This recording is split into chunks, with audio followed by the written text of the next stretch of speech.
Meg Green with AM Best TV. We're in New York for the Plus D&O Symposium, and joining us now is Sridhar Manyem, Director of Research for AM Best. So Sridhar, D&O claims are becoming more complex. What are you seeing there? Yeah, that's a good observation, Meg. We are seeing a greater trend in terms of the complexity of the D&O claims lately. D&O has always been a pretty complex line to underwrite, but then in the way back, at least people understood the risks that they were underwriting to. But over the past few years, there has been a significant development in terms of unanticipated risks that underwriters and insurance companies are really grappling with. Things like, for example, the hashtag #MeToo movement has created a lot of consternation in terms of proper behavior and the proper compensation for the kind of harassment that has taken place, and therefore directors and officers are really worried what kind of liabilities that they have, and these losses have crept up steadily over the past few years.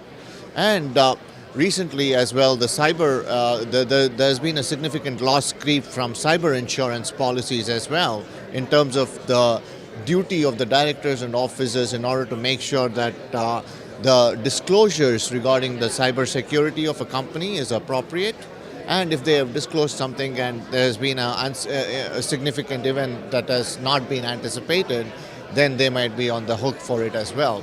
And the third thing that is happening is the increasing securities class action litigation and the derivative claims that are associated with that as well.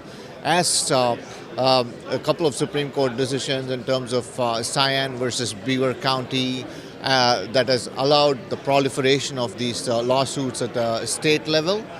So these have all added to the complexities in terms of underwriting the D&O risk. And as these claims become more complex, how is it impacting insurers' bottom lines? Yeah, the insurers are really struggling to contain what is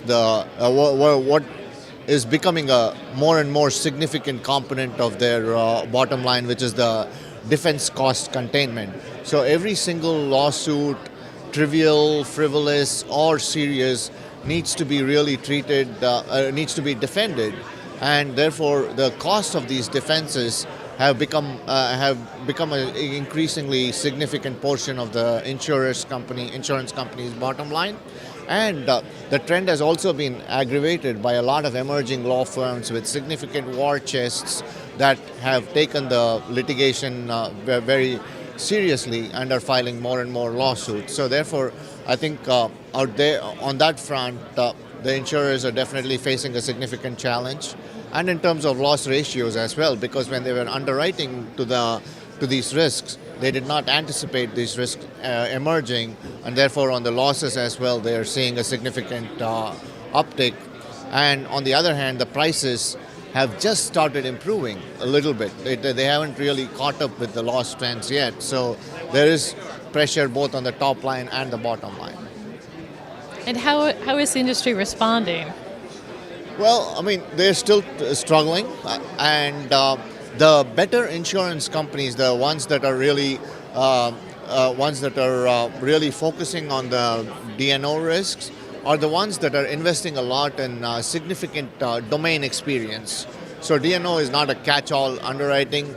If you're underwriting an investment fund or an asset manager, that requires a different domain knowledge than if you're underwriting a technology company where cyber risks might be more proliferant, can proliferate a lot more.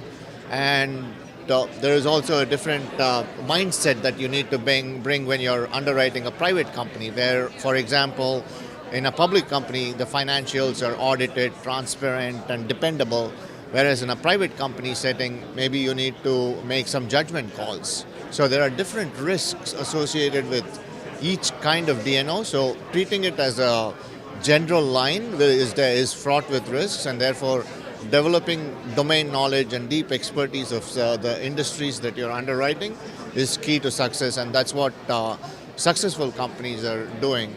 Some companies that are new entrants or unfortunately might be caught unawares and might face problems in the future because of emerging risk, be what we mentioned, or something that might develop in the future as well. Sridhar, thank you for speaking with us today. Thank you, Maggie. For AM Best TV in New York, I'm Meg Green.